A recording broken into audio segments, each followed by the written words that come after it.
Bom dia a todos e a todas. Vamos iniciar mais um webinar do Instituto de Apoio à Criança.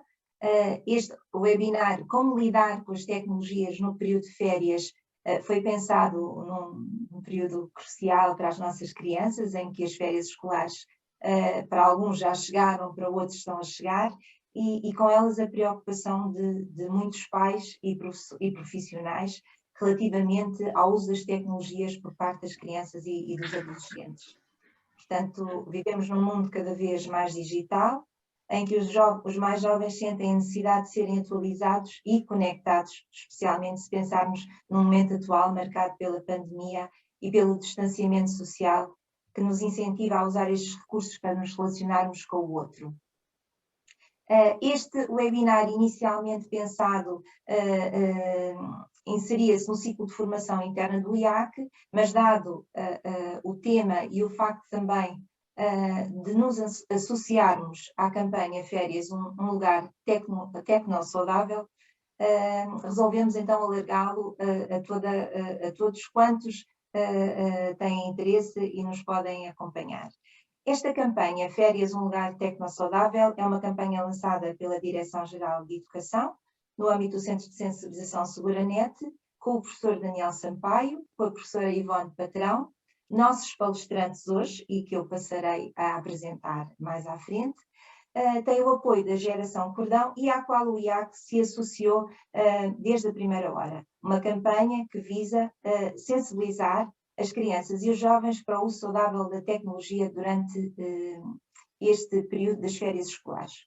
Antes de prosseguir com a apresentação dos nossos palestrantes, queria só aqui dar algumas indicações a quem nos está a acompanhar, que caso tenham interesse em colocar alguma questão ou fazer algum comentário, que utilizem, portanto, na ferramenta o Q&A, Questions and Answers, que nós procuraremos no final dar resposta e corresponder aos comentários que forem feitos. Eu irei também colocar no bate-papo também o link para a campanha, para que possam também ter mais informação sobre esta campanha. Mas antes de dar a palavra à nossa Presidente, à doutora Dulce Rocha, que nos irá dar as boas-vindas, eu vou passar já a apresentar os nossos palestrantes para que depois possamos ter uma conversa corrida. Temos connosco hoje o professor Dr. Daniel Sampaio, uma pessoa que sobejamente conhecida e que não carece de qualquer apresentação, mas que eu tenho muito gosto em apresentar. Médico psiquiatra, conceituado e terapeuta familiar, é professor catedrático jubilado de Psiquiatria e Saúde Mental da Faculdade de Medicina de Lisboa e coordenou no Hospital de Santa Maria unidades de intervenção para adolescentes em crise. Foi um dos introdutores da terapia familiar em Portugal, a partir da Sociedade Portuguesa de Terapia Familiar, que fundou em 1979. Tem diversas obras publicadas, sobretudo sobre a adolescência e os seus problemas, nos quais reflete e nos ajuda a nós também, enquanto interventores, enquanto pais, a refletir sobre o ensino, a família, a droga, o suicídio juvenil, a adolescência, entre outros. Tem tido um papel fundamental em intervenções várias em diversos meios de comunicação, tais como nos jornais, rádio e televisão, sempre numa abordagem da adolescência. Tem-se dedicado ao estudo dos problemas dos jovens e das suas famílias, através de trabalhos de investigação na área da psiquiatria e da adolescência, como eu já disse, e é membro também do Conselho Consultivo do IAC, o que muito nos honra. Passo agora também já a apresentar a professora Ivone Patrão, que também já podem acompanhar no nosso ecrã, psicóloga clínica e da saúde, com mestrado e doutoramento em Psicologia da Saúde, pelo Instituto Superior de Psicologia Aplicada, terapeuta familiar e de casal, desenvolveu durante 20 anos intervenção clínica no Serviço Nacional de Saúde, com crianças, jovens e famílias, docente e investigadora no ISPA e com publicação de vários artigos científicos e livros, coordenadora do projeto Geração Cordão, Comportamentos e Dependências Online, coordenadora do livro Intervenção em Ciberpsicologia e coautora do jogo Missão 2050, Promoção do Uso Saudável das Tecnologias. Eu vou então passar a palavra à doutora Dulce Rocha e desejo um ótimo webinar. Muito bom dia. Como a doutora Paula Passó disse, eu apenas estou aqui para dar as boas-vindas aos nossos palestrantes, que é uma honra estarem connosco neste webinar.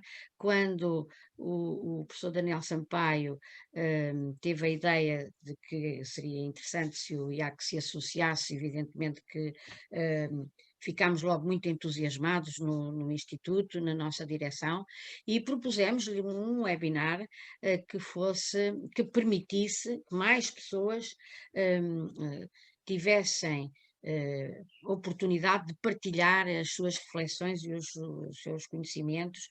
Sabemos que este projeto com a professora Ivone Patrão, que foi apoiado também pela Direção-Geral de Educação, portanto, achamos que fazia todo o sentido, na véspera das férias, termos esta oportunidade. A Paula Passó já referiu as magníficas qualidades de ambos. Claro que a professora Ivone só agora estou a conhecê-la, muito prazer. O professor Daniel é um amigo já há muitos anos, eu estava no Tribunal de Menores e o professor Daniel tinha aquela consulta dos adolescentes e valeu-me muitas vezes, valeu aos adolescentes que eu lá tinha, às vezes com ideários suicidas e com graves problemas. Eu já o admirava antes de o conhecer pessoalmente, depois conhecemos-nos nas apresentações dos livros e realmente quando aceitou fazer parte do nosso Conselho Consultivo, achei que era uma honra para o Instituto e um privilégio. Que o professor Daniel é associado do Instituto há muitos anos, evidentemente. E vamos enviar uma proposta também para a professora Ivone Patrão, que nós gostamos muito de ter pessoas muito qualificadas e pensantes e que querem ajudar as crianças.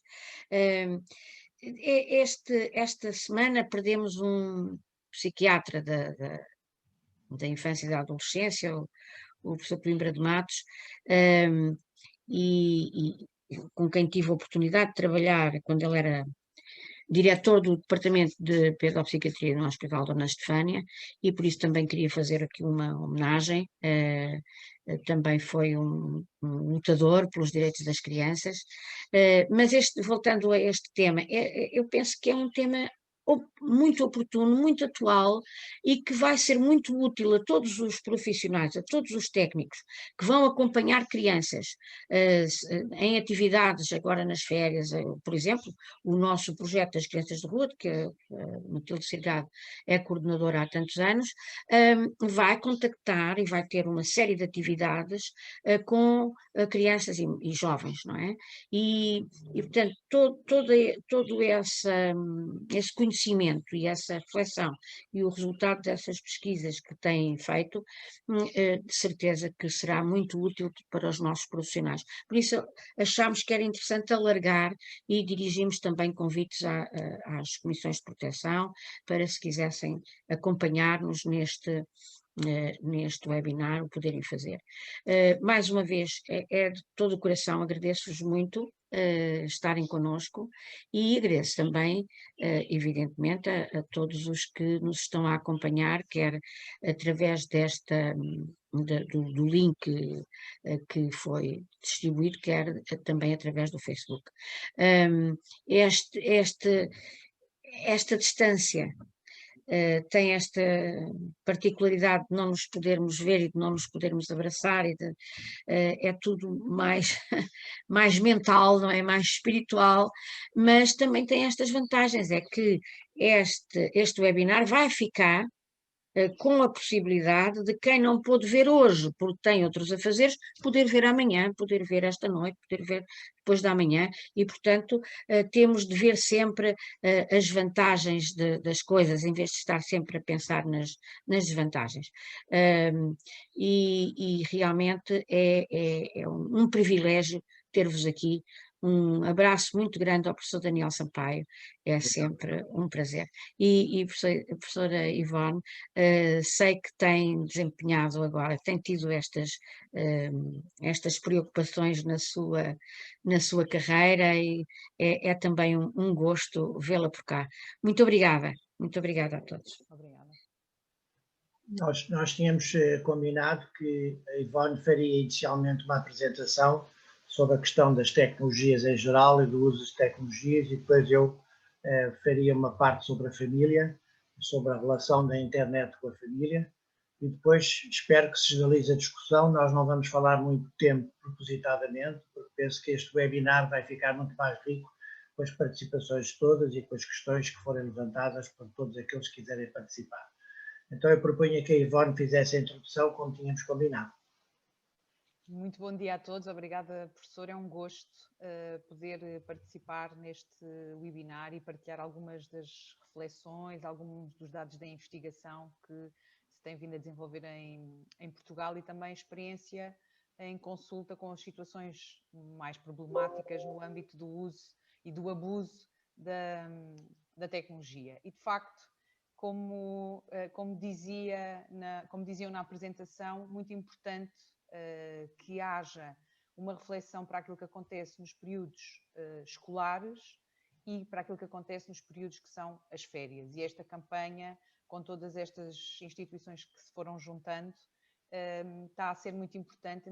Temos a ter um feedback muito rico e com algumas figuras públicas também a associarem-se. Ontem associou-se o Pedro Fernandes da RFM, que é um sportinguista, professor Daniel, e que também deu aqui o seu contributo na divulgação, porque o que se pretende é chegar às pessoas com orientações específicas para que saibam como atuar, como fazer na prática. É isso que nós sentimos muito. Sentimos na consulta e no contacto, ainda que no último ano menos, com crianças e jovens em escolas e com professores e com pais, sentimos muitas dúvidas, muita dificuldade de como fazer. Ivone, está aqui uma pessoa que está a ouvir, quer dizer que o seu som está fraco. De facto, não, talvez possa aumentar o volume. Olha, vou pôr no máximo. Sim. E agora? Talvez Tá possa bom. ser aqui do... E agora está melhor? Está. Talvez possa ser aqui da intensidade do... E agora está melhor? Está melhor. Muito bem, obrigada. Na área dos comportamentos e das dependências online, é preciso ter em conta que nós temos a introdução da tecnologia cada vez mais cedo. Não temos os pais das crianças e dos jovens de hoje em dia a terem utilizado a tecnologia assim que nasceram. Portanto, têm pouca experiência de uso da tecnologia quando tinham 3 anos, 4 anos, 5 anos, porque não havia. Portanto, ainda temos esta geração de pais. Eu própria sou dessa geração de pais, não é? Tenho filhos pequenos e não nasci com a tecnologia. Portanto, é todo um processo de aprendizagem que exige muito mais a nós, pais, e também a nós, profissionais, neste aconselhamento dos pais. Faz-nos, desde logo aqui, pensar como é que nós avaliamos a realidade. Basta olhar para uma criança que está com uma tecnologia e dizemos logo que está dependente? Não, não é? Portanto, de facto, nós vemos nos restaurantes, até em locais públicos, crianças com a tecnologia e temos muito esta tendência, pronto, já está dependente, já está a fazer um uso abusivo. E é preciso mais do que isso para classificarmos esta criança ou este jovem como dependente da tecnologia. Temos que perceber como é que os interesses daquela criança, porque a tecnologia, aquilo que ela está a fazer com a tecnologia, pode ser benéfico e pode ser um hobby que tem.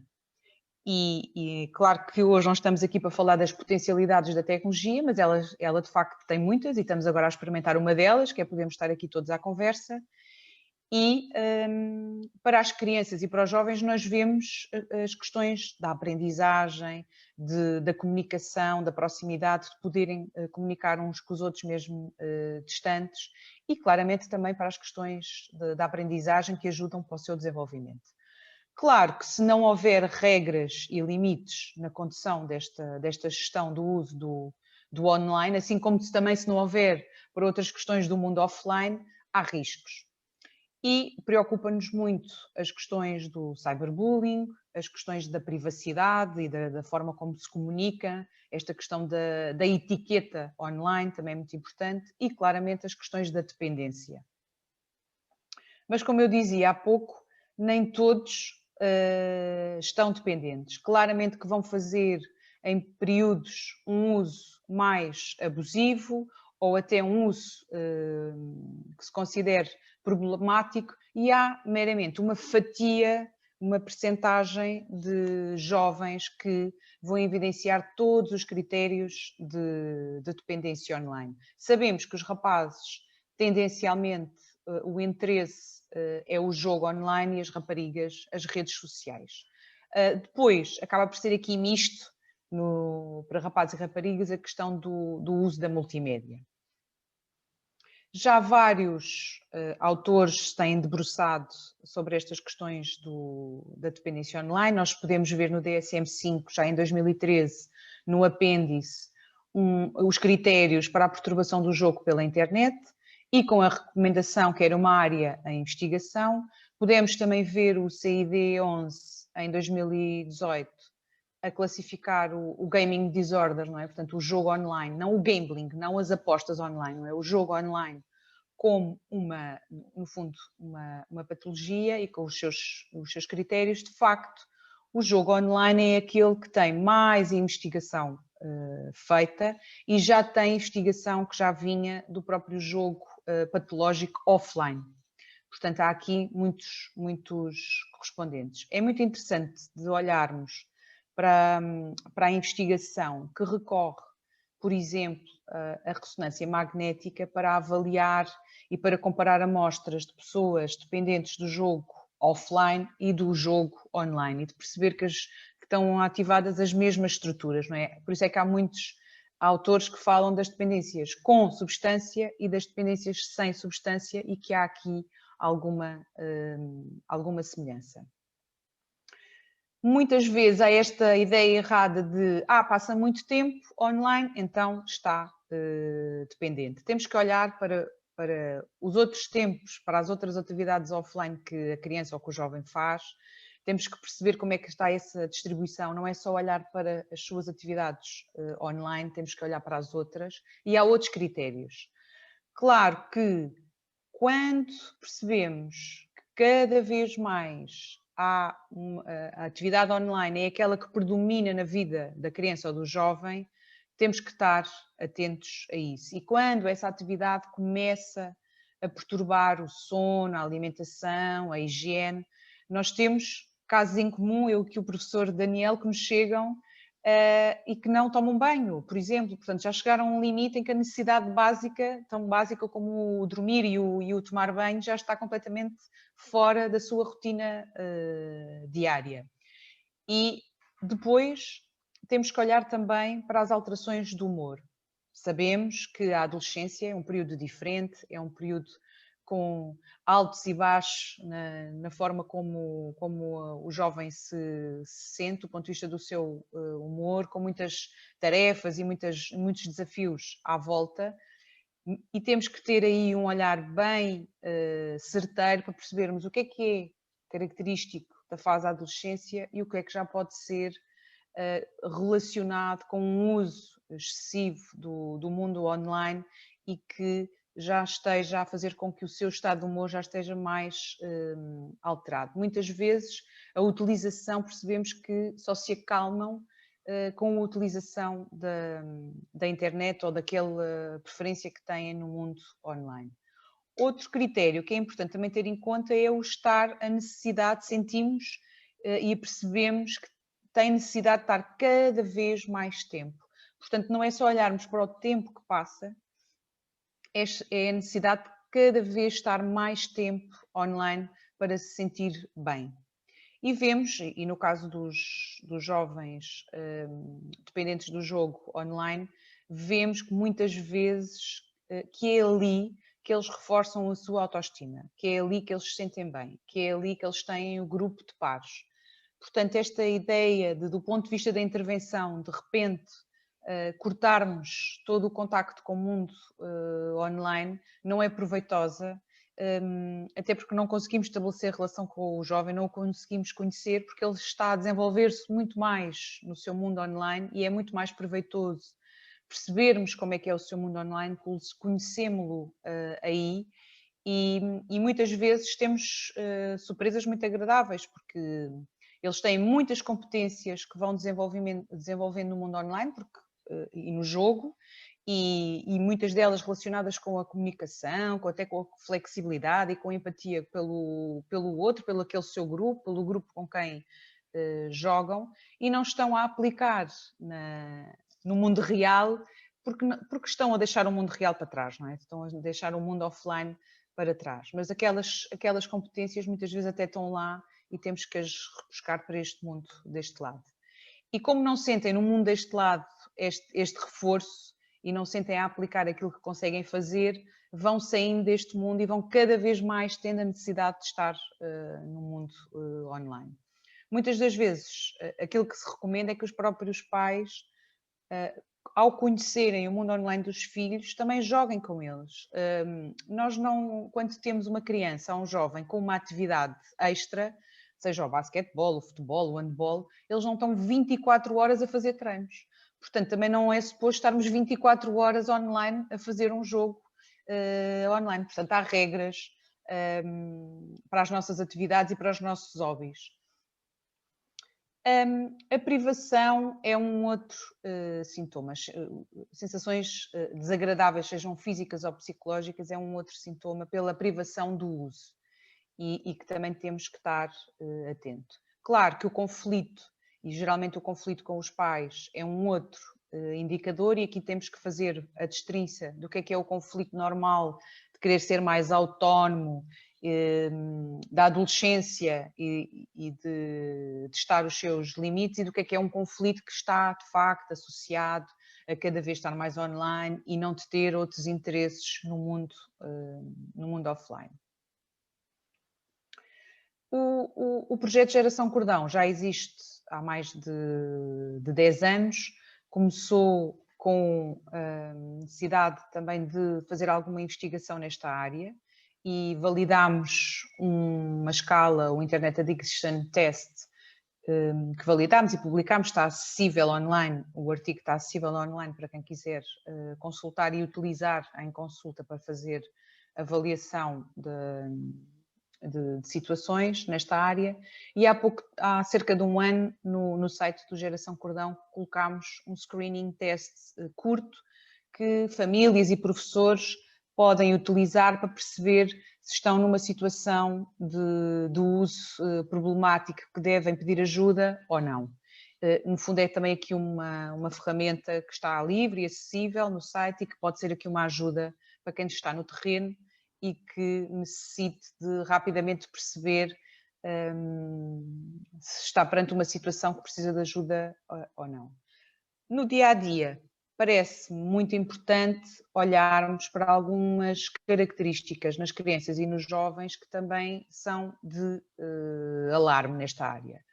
Sabemos que, e até pela investigação que tem sido feita e para aquilo que vemos na clínica, que a personalidade mais introvertida, aquelas crianças e jovens que têm mais dificuldade nas suas competências sociais, na relação com o outro e que têm mais baixa autoestima, que aceitam muito e agarram muito o mundo online como um escape e como uma forma de uma zona de conforto, não é? Uma forma de se sentirem melhores e mais valorizados.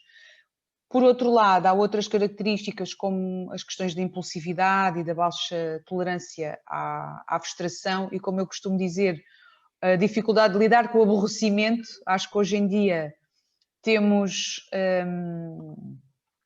colocamos pouco as nossas crianças e jovens em alturas de aborrecimento, parece que têm que estar sempre ocupados e que o tempo tem que estar ocupado ao milímetro, e é tão interessante de ver quando eles não têm nada para fazer eles próprios desenvolverem, é uma das formas também de desenvolverem a sua criatividade, não é? E de começarem a pensar noutro tipo de atividades que podem fazer, mesmo agora, em períodos de férias, e a campanha assim também o alerta para isso, de pensarem noutro tipo de atividades que podem fazer sem a tecnologia, até porque tem que haver um equilíbrio, não é? Este é o grande mote, tem que haver aqui um equilíbrio entre atividades online e atividades offline.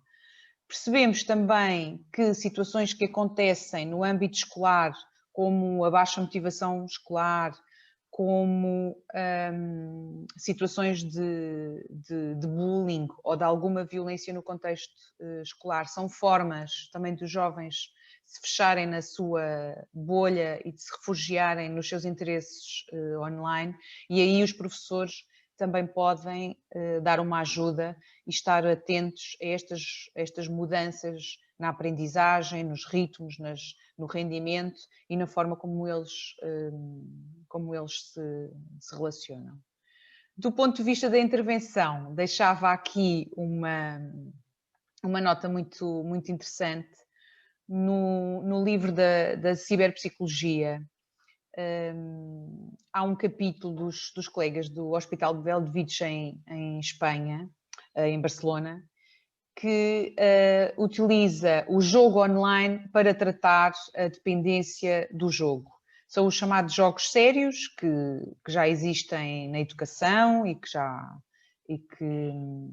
são muito válidos, e no fundo os colegas, em parceria com o lado da informática, conseguiram desenvolver um jogo e aumentaram a adesão dos jovens à consulta, porque geralmente quem pede ajuda em primeira instância são as famílias, não é? Os jovens recusam muito e acham que no fundo eles estão bem.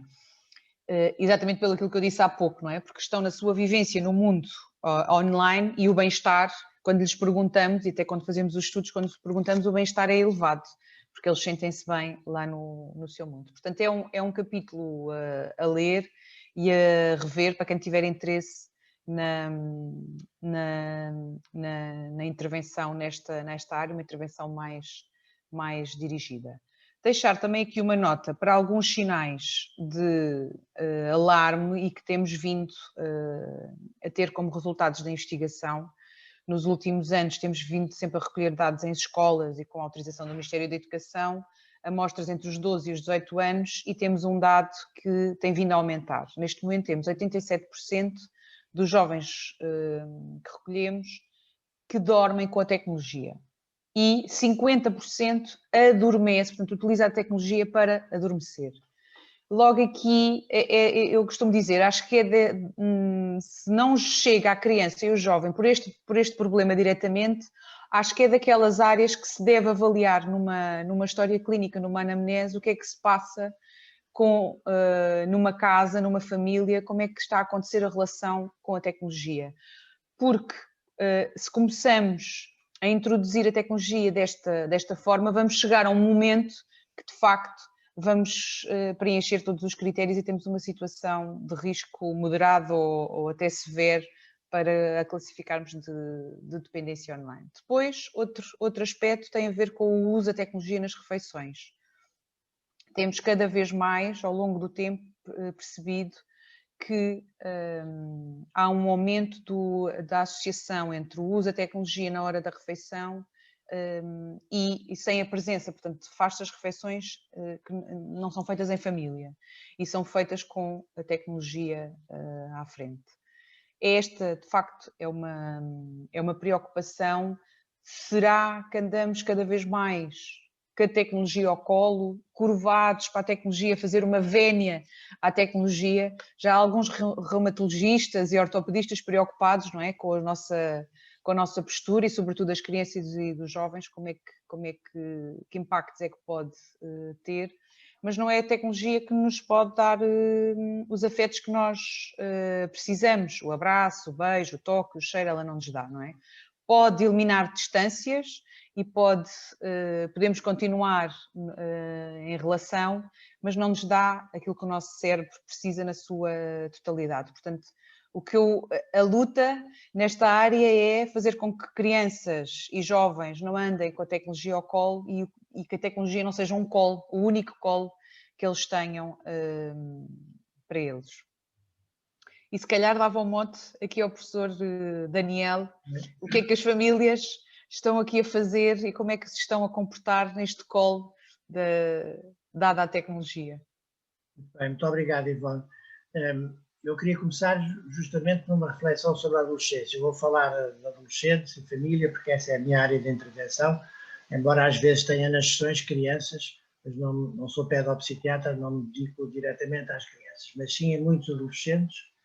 À medida que ia avançando na idade, pensava que os adolescentes não gostariam de falar comigo.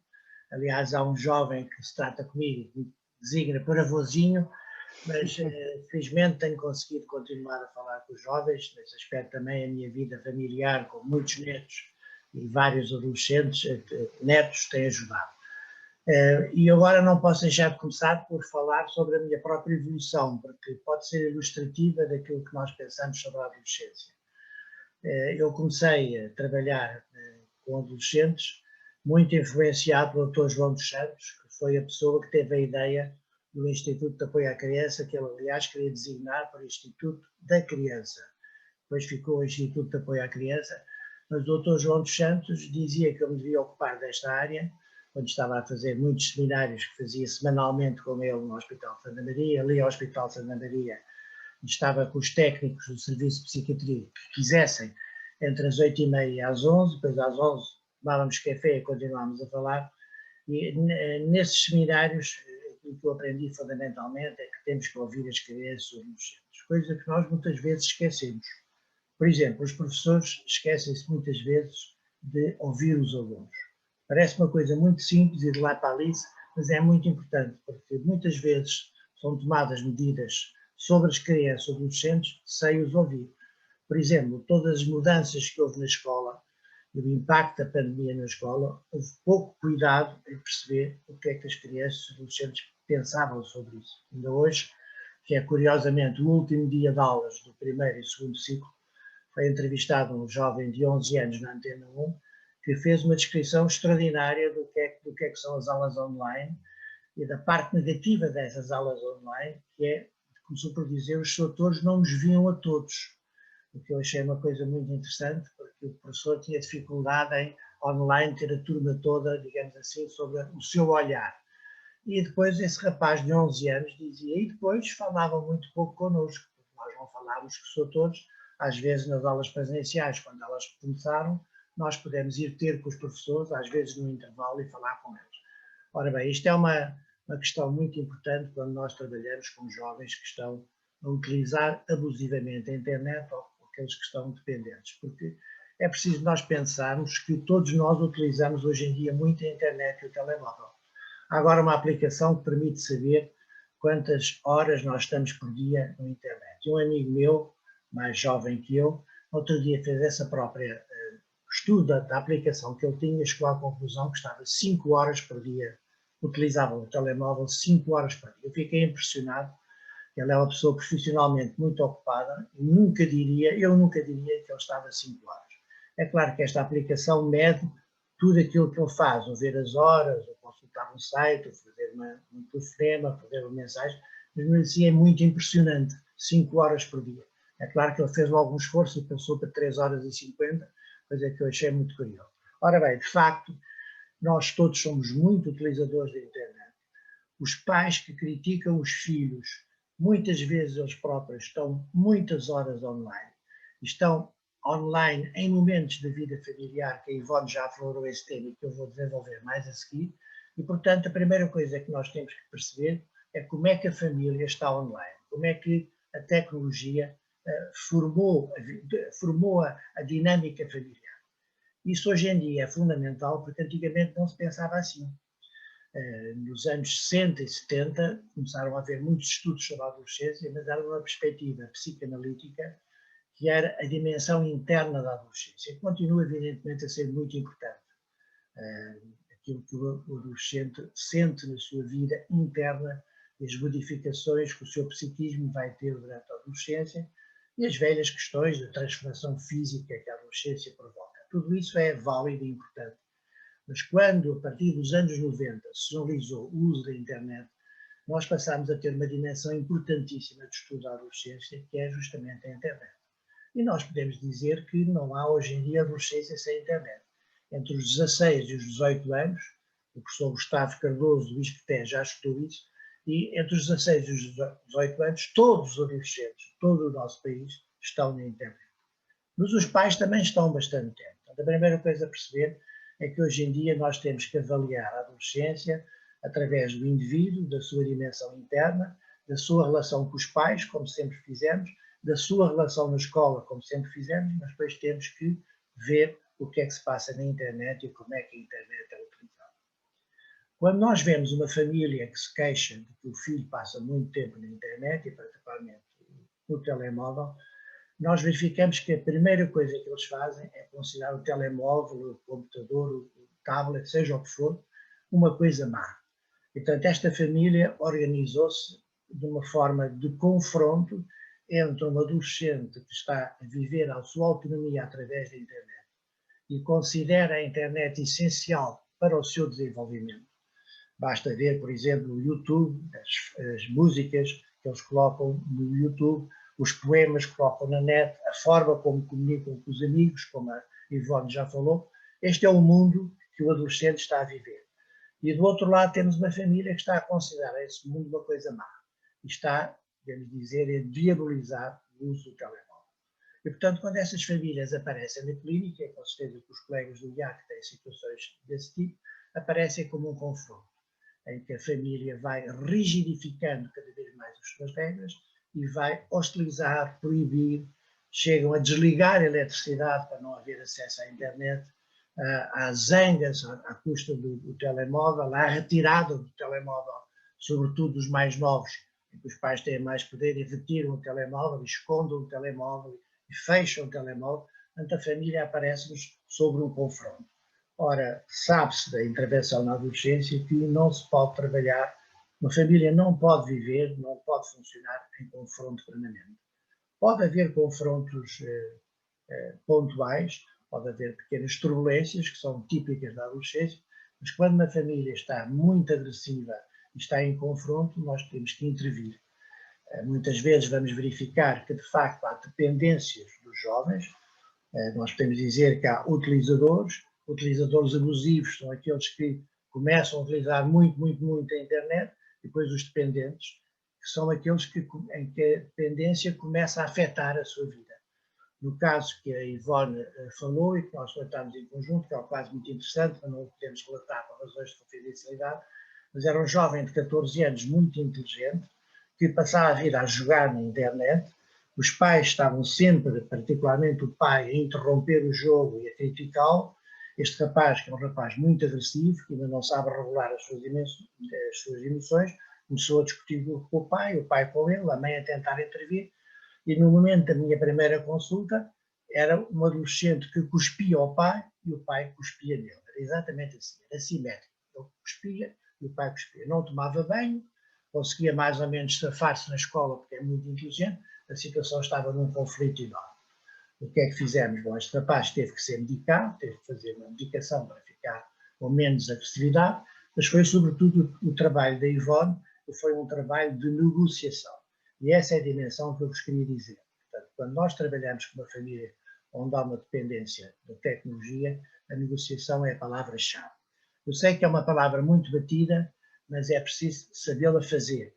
Ou seja, nós temos que ouvir o adolescente, temos que ouvir os pais, temos que voltar a ouvir o adolescente, temos que ver a proposta de um e do outro e temos que fazer um acordo. Esse acordo é absolutamente essencial para a família poder sair daquela fase de conflito aberto e entrar numa relação mais normalizada em que todos se respeitam mais. Esse acordo é um acordo de cedências mútuas, não pode ser de outra forma. Quer dizer, nós não podemos dizer que é como os pais querem, mas também não podemos dizer que é como esse rapaz quer. Numa consulta, depois da intervenção da Ivone, esse jovem disse uma coisa muito interessante, disse, isto não foi por causa de mim, eu estou na mesma. O meu pai é que deixou de embirrar comigo. Eu chamei-lhe a atenção, vamos lhe chamar João. João, não foi exatamente assim, tu também tiveste que alterar algumas coisas. Sim, eu agora tomo banho. O que foi muito interessante, porque sendo um rapaz da classe média, e com boas condições em casa, de facto, não cuidava minimamente de si. As refeições eram feitas junto ao seu computador, no seu quarto, não havia refeições em família, e alterou-se muitas coisas, então, curiosamente, ele não só disse que tomava bem, como apareceu na consulta muito bem arranjado, com roupas muito bonitas, chamei-lhe a atenção para isso, ele disse, mas é que eu agora tomo bem e arranjo-me.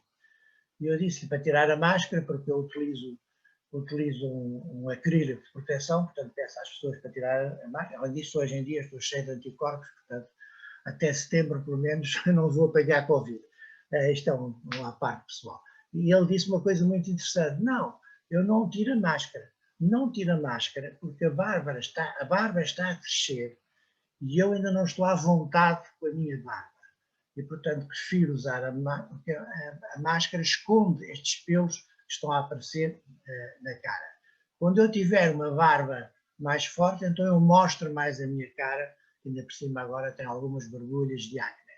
Este é um exemplo muito interessante em como a intervenção não foi no sentido de impor o ponto de vista dos pais, nem foi impor o ponto de vista do rapaz, mas foi um acordo em que todos participaram e, portanto, evidentemente que agora temos que continuar a trabalhar. Há muitas coisas nesta família que tem que ser continuar a trabalhar, mas criamos o mínimo para podermos intervir de uma forma mais profunda. Porque quando estamos imersos no conflito familiar, e nós muitas vezes, terapeutas, entramos junto a essas famílias e começamos a tomar partido, às vezes sem darmos conta, começamos a achar que os pais não são suficientemente atentos, ou são demasiado severos, ou começamos a pensar que o jovem não tem liberdade e que está a lutar pela sua autonomia. Tudo isso pode ser verdade, mas não é útil para a intervenção.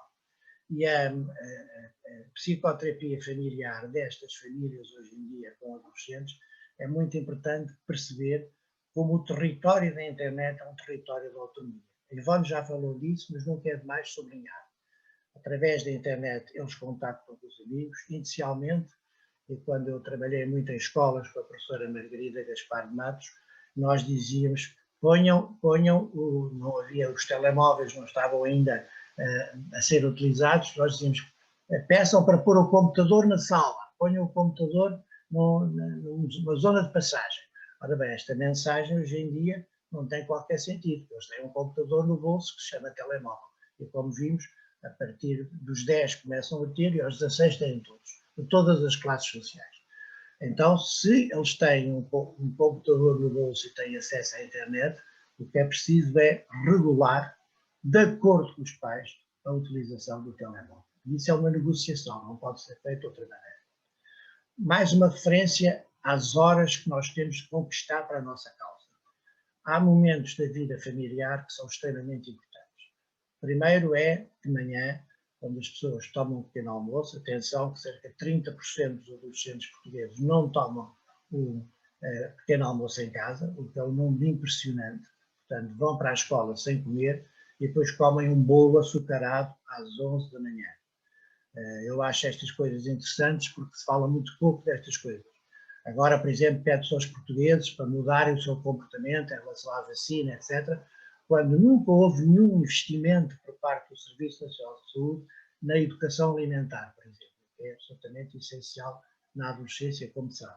Estão a crescer e têm que comer de uma forma saudável. Ora bem, esse primeiro momento é combinarmos com a família como é que se pode tomar um pequeno almoço em casa. Se for preparado de véspera, demora 10 minutos. Nesses 10 minutos é que os pais estão a partir para o trabalho e os adolescentes estão a partir para a sua escola, não deve haver telemóveis. Pode haver antes de estarem no pequeno almoço e pode haver depois, quando vão a caminhar para a escola. Mas temos que negociar esses 10 minutos, 15 minutos. Na maioria dos casos, as pessoas não vão almoçar a casa. Isto também é variável. Quando eu faço conferências na província, dizem-me sempre, aqui não. Professor Daniel, aqui todos vamos almoçar a casa. Mas em Lisboa, no Porto, nas grandes cidades, não é esse o costume. Portanto, eles comem na escola, os pais do trabalho. Depois há um outro momento decisivo, que é o momento do estudo, da higiene e da preparação para o jantar. É outro momento em que é importante poder haver utilização da tecnologia, mas com uma hora marcada. Outro aspecto muito interessante é que em muitas famílias não há nenhuma hora marcada para as pessoas se reunirem ao jantar. Eu, há muitos anos, em 1994, escrevi um livro, Inventem-se Novos Pais, que os mais velhos conheceram, e eu aí falava da síndrome da bandeja, que era as pessoas pegavam na sua bandeja e iam comer cada um para o seu lado. Na altura fui muito criticado, minha amiga Alice Vieira disse que eu estava a exagerar, mas de facto os tempos vieram a dar razão, porque o Ivone também já falou nisso, muitas famílias comem completamente separadas. Este jovem que eu falava há bocado comia junto ao seu computador no seu quarto e depois sujava o computador, sujava o quarto, deixava restos de comida no quarto e, portanto, temos que combinar uma hora que seja compatível com todos. Porque é, no fundo, a única refeição, o primeiro pequeno almoço é muito rápido, é a refeição onde as pessoas vão estar em conjunto. E, portanto, é preciso negociar em que estão a jantar e ninguém, sublinho ninguém, pode atender o telemóvel. Demora uma hora e não há, em regra, grandes urgências que não possam esperar uma hora. E, portanto, é muito importante ajudar a família a colocar os telemóveis noutra divisão ou em silêncio num canto do sítio onde as pessoas vão jantar e tentar que as pessoas conversem. O mesmo é válido para a televisão. Há muitas famílias que já andam a ver televisão, é qualquer coisa que nós podemos trabalhar. E, finalmente, o outro momento, depois pode haver tecnologia a seguir ao jantar, isso é muito variável consoante a hora, consoante a idade dos jovens, crianças ou adolescentes. Claro que as crianças têm que se deitar mais cedo, os adolescentes vão deitar um bocadinho mais tarde, à medida que vão avançando na idade, mas não quer dizer que não haja em cada família uma regra de deitar a uma hora determinada. Durante a semana é fundamental que haja um acordo sobre a hora de deitar e levantar. E depois o que é que os adolescentes nos dizem? Bom, vão com o telemóvel para a cama. E dizem-nos que é muito bom, contactam com os amigos, aqueles que namoram através do telemóvel, já deitados na cama, veem filmes, veem séries, e depois dizem, o telemóvel ajuda-me a adormecer. Ou seja, quer dizer que eles adormecem com o telemóvel. É possível que o telemóvel, de facto, ajude a adormecer, porque há uma toada que vão falando e vão sentindo sono. O problema é que o sono, e está muito bem estudado pelos médicos que se dedicam à patologia do sono, o sono, quando há uma tecnologia, quando há um ecrã com uma luz muito forte antes das pessoas adormecerem, o sono não é reparador. E quando se faz um estudo poligráfico do sono, quando se estuda o que se passa durante a noite e as diversas fases do sono, verifica-se que o sono dos jovens que utilizam muito as tecnologias antes de adormecer não é um sono reparador. E por isso é que muitas vezes, durante as aulas, eles estão a dormir. Às vezes estão mesmo a dormir em cima dos braços, assim, não é? E os professores, que é uma coisa que me faz muita confusão, deixam estar, porque esses não estão a perturbar a aula, não é? Eu, se fosse professor e tivesse pessoas a dormir, a primeira coisa que lhe punha em causa era saber se eu estava a ser suficientemente motivador para eles não ouvirem. Muitas vezes, como sabem, as aulas não são muito motivadoras, são demasiado expositivas.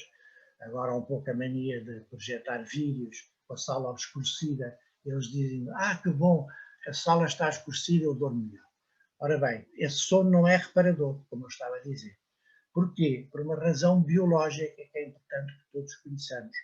É que a melatonina, que é a hormona segregada pelo cérebro, pela hipófise, e é aquela que nos vai induzir um sono reparador, necessita de pouca luz, necessita do escuro para se produzir em maior quantidade. E, portanto, o que acontece quando nós temos um ecrã, e muitas vezes o ecrã, como sabem, tem uma luminosidade muito grande, essa melatonina é segregada em menos quantidade. E por isso é que também as pessoas que trabalham em turnos, porque não têm alternativa, dormem durante o dia e trabalham à noite, essas pessoas, todas elas, praticamente a 100%, se dizem que o sono durante o dia não é suficientemente reparador, não descansam durante o dia. Há mais barulho e porque há luz, há pessoas que tentam fechar tudo e pôr uma venda, etc., mas não há dúvida que se deve dormir durante a noite e estar acordado para nos divertirmos ou para trabalharmos durante o dia. Então, o que acontece nesses jovens que estão sempre a utilizar o telemóvel à hora de deitar, acontece que o sono é menos reparador. E sabe-se que os adolescentes portugueses dormem muito pouco, deitam-se muito tarde e têm aulas muito cedo, porque as aulas em Portugal começam muito cedo, e, portanto, esse período de sono é muito pouco, descansam de facto pouco. Uma coisa que também é importante dizer é que a hormona do crescimento se liberta mais durante a noite, quando eles estão deitados. Isso pode ser um argumento importante para eles dormirem melhor, porque quer rapazes, quer raparigas não querem ser pequenos. Isso hoje em dia é uma coisa muito interessante e muito curiosa. Tive um jovem adolescente que tem 1,82 m e que se acha muito pequeno. Claro que isto tem a ver com a sua dimensão psicológica, mas acha-se pequeno. Então disse-me que queria ser um homem igual aos homens maiores da Europa. Eu não sabia quem eram os homens maiores da Europa, mas ele sabia, são os holandeses. Gostei imenso de saber. Significa que nós podemos aprender muito com os adolescentes. Então ele disse, eu quero ser como os holandeses, que em média são muito mais altos do que eu. Eu disse, pois, mas tu és português, não és holandês. Está bem, mas eu quero ser como os holandeses. Isso tem a ver com a sua imagem corporal, com a dificuldade que ele tem a se afirmar como homem, com a sua masculinidade, mas tem muito também a ver com a internet. Através da internet que ele percebeu que eram os homens altos da Europa. Ora bem, portanto, muito importante combinar os pais, e aí é fundamental que não haja rigidez à hora de dormir, porque se há rigidez à hora de dormir, eles pura e simplesmente não dormem, portanto ficam a opor-se aos pais, e o simples facto de estarem a opor aos pais faz com que eles não dormem. A agressividade vai fazer com que eles se mantenham acordados. Portanto, é preciso combinar, e aí temos que muitas vezes transigir um bocadinho. Os pais dizem 10h30, 11, e eles dizem 11h30, meia-noite, aí nós temos que fazer um acordo. Muitas vezes é útil fazer um acordo escrito, portanto, em que o adolescente e os pais escrevem um compromisso. Eu utilizo muito essa pequena técnica, porque depois, quer pais, quer filhos, podem mostrar o papel que assinaram, porque depois, às vezes, não são só os filhos que não cumprem. Às vezes são os pais que vão não sei quantas vezes lá dizer que eles dormirem, são os pais que geram o conflito e eles respondem, às vezes ao contrário. Portanto, é útil ter um documento escrito para que depois ambos se possam basear naquilo que acordarem na sessão. Vamos falar agora, para terminar, um bocadinho sobre as férias. As férias que, curiosamente, como eu disse há bocado, começam hoje para o primeiro e o segundo ciclo, os outros já começaram, há exames ainda, como é óbvio, mas as férias é um período muito importante. Porquê? Porque nós podemos abrandar um bocadinho a vigilância e podemos abrandar um bocadinho as regras que construímos durante o período escolar. Há famílias que não fazem isso. Há famílias que querem manter tudo exatamente igual como estava combinado. Isso gera grande revolta. E há adolescentes que querem abolir completamente as regras. Estou de férias, posso me deitar a hora que quiser e posso utilizar o telemóvel ou jogar até às 3 da manhã, 4 da manhã. Evidentemente que aqui temos novamente que combinar um programa para as férias que deve ser diferente daquilo que é durante o período escolar. Não quer dizer que não haja regras, mas as regras devem ser mais flexíveis e devem ser negociadas. Por último, queria-vos dizer que o que é fundamental é percebermos como a internet deve ser uma questão de encontro entre as várias gerações. E nas famílias que funcionam bem, que têm uma boa comunicação, a internet é um ponto de encontro. Falámos há bocado dos restaurantes, de facto às vezes faz muita impressão crianças muito pequenas no tablet e os pais no telemóvel, mas também se vê nos restaurantes famílias em que utilizam o telemóvel quando estão à espera, mas depois encontram uma coisa interessante na internet e então partilham, estendem o braço e mostram aos outros membros da família aquilo que estão a ver. E é assim que se deve fazer em casa. Portanto, nós devemos procurar partilhar aquilo que encontramos de interessante na internet, devemos estar atentos aos perigos da internet, mas não diabolizar esses perigos. Claro, deve-se dizer às pessoas, aos jovens, para não partilhar a identidade, não partilhar a morada, terem atenção aos predadores, tudo isso. Mas as vantagens da internet, sob o ponto de vista do desenvolvimento da educação, são tão grandes, são muito maiores que os perigos. É nessa perspectiva que nos devemos colocar. A internet é uma coisa boa que ficou, que veio para ficar. E todas as coisas boas, quando são em excesso, são em excesso. Então, temos que refriar um bocadinho a utilização. Mas temos que promover a internet como ponto de encontro da comunicação familiar. É muito interessante verificar que as famílias que estão com muitas dificuldades de comunicação e que falam das suas dificuldades de comunicação a partir do telemóvel e a partir da internet, como se fosse o telemóvel e a internet que causaram a perturbação da comunicação familiar. E quando nós vamos para trás e fazemos uma análise retrospectiva da comunicação na família, nós verificamos que essas famílias já comunicavam mal, já falavam muito pouco, já os pais estavam muito pouco próximos dos filhos, muito afastados, os filhos passavam a vir a comunicar com os seus amigos, mas não comunicavam com os pais, havia conflitos, havia excesso de agressividade antes da utilização abusiva por parte dos adolescentes do telemóvel. Porque, como nós sabemos, o Dr. João dos Santos dizia que o segredo do homem está na sua própria infância, e é verdade, o segredo da compreensão da adolescência está na infância. Nunca existe aquilo que alguns pais dizem, a dizer, não houve problemas nenhums até aos 12, 13 anos. Nós vamos ver para trás e houve. Ou aquela criança foi demasiado super protegida, não ganhou autonomia na sua infância. A autonomia ganha-se com 1 ano de idade, quando a criança começa a andar e começa a olhar para trás para ver onde é que estão os pais. Aí é que é o território da autonomia. E depois vai-se avançando nesse território ao longo da infância e da adolescência, para quando tiverem 18 e 19 anos, estarem ainda dependentes financeiramente, como é costume, viverem em casa dos pais, se são da Europa do Sul, porque são da Europa do Norte, a partir dos 18 já vivem fora da família, com as vantagens e inconvenientes que isso tem, mas este território da autonomia pode ser vivido e partilhado em conjunto e a internet pode favorecer esse território da autonomia. E é muito importante termos essa perspectiva quando trabalhamos com estas famílias. Muito obrigado.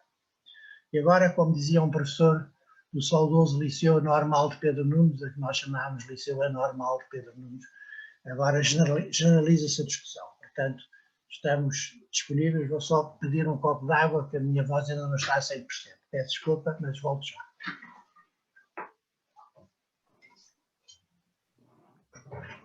Paula, já tens aí bastantes perguntas? Temos aqui algumas questões.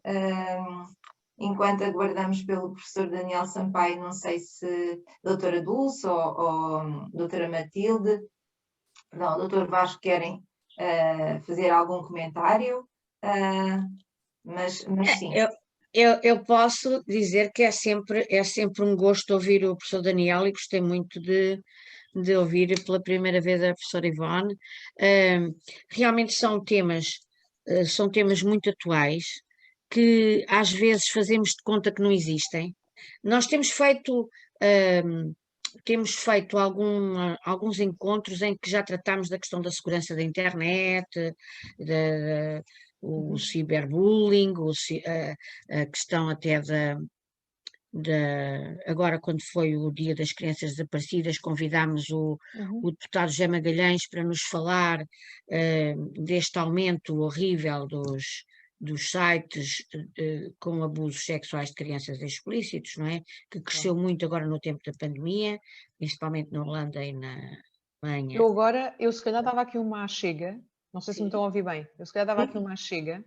Há orientações da Organização Mundial da Saúde e da própria Associação Americana de Pediatria e da própria Associação Americana de Psicologia relativamente ao tempo online para a idade. E o professor estava a falar da infância e de revisitarmos sempre a infância para percebermos depois a adolescência, tão importante que isso é. E se repararmos, as orientações são muito claras. Até aos 10 anos, 0 tempo de ecrã. E, de facto, nós até vemos crianças nos carrinhos que ainda não sabem andar, mas já sabem segurar no tablet ou no smartphone. E já sabem, não é? Com a sua motricidade fina, um pouco desenvolvida para segurar um lápis, mas para fazer assim, começa a estar desenvolvida. E, de facto, é uma luta que temos que ter. Estas crianças desta idade tão tenra, até aos 10 anos, elas precisam de manipular, precisam de mexer, precisam de cheirar, precisam de agarrar, precisam de explorar para começarem a andar e para começarem a desenvolver a sua linguagem, precisam de interagir, não precisam da tecnologia. Portanto, até aos 10 anos é uma luta que temos que ter e acho que não perdemos essa luta. Depois até aos 5 anos, dos 2 aos 5 anos, a recomendação é que haja 1 hora por dia. E, de facto, nós não temos 1 hora por dia. O professor estava a dizer, e quem tem a ferramenta no telemóvel que conta o tempo diário de uso do telemóvel, nós temos muito mais tempo e as nossas crianças, infelizmente, até aos 5 anos, estão muito mais tempo de uso da tecnologia. Nós no Geração Cordão temos um estudo com crianças mais pequenas e claramente essa é a conclusão. Estão muito mais do que 1 hora por dia até aos 5 anos. Portanto, deixam de desenhar, deixam de fazer puzzles, deixam de brincar com os irmãos, deixam até de brincar com os brinquedos que têm em casa, não é? Portanto, o único brinquedo passa a ser a tecnologia. Mas a recomendação é 1 hora por dia. Sobretudo da tecnologia interativa, da tecnologia que eles conseguem mexer nela e mudar. De repente deixamos-los a ver uns desenhos animados que são adequados, por exemplo, para a idade, mas eles sabem claramente que conseguem mudar e clicar e carregar e daqui a bocadinho já estão a ver conteúdos que não são adequados para a idade ou até a ter alguém a interagir com eles.